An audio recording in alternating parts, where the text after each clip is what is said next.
ఆంధ్రప్రదేశ్లో సంచలనం సృష్టించిన గాదే సాయికృష్ణ అదృశ్యం కేసులో కీలక పరిణామాలు చోటు చేసుకున్నాయి.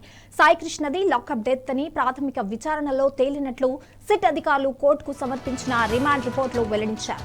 కస్టడీలో తగిలిన గాయాల కారణంగానే సాయికృష్ణ మృతి చెందినట్లు అనుమానిస్తున్నట్లు అధికారులు పేర్కొన్నారు. కేసుకు సంబంధించిన సీసీటీవీ ఫుటేజ్లను ఉద్దేశపూర్వకంగా తొలగించినట్లు కూడా రిపోర్టులో వెల్లడైంది.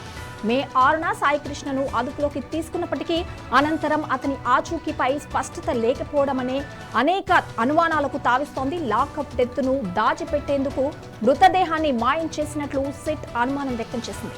శవాన్ని పూడ్చిపెట్టారా లేదా తగలబెట్టారా అన్న కోణంలో దర్యాప్తు కొనసాగుతోంది. అయితే ఇప్పటి వరకు మృతదేహం లభించలేదు.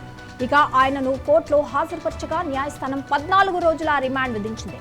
జూలై 8 వరకు రిమాండ్లో ఉంచాలని ఆదేశించగా అనంతరం రాజమహేంద్రవరం సెంట్రల్ జైలుకు తరలించారు.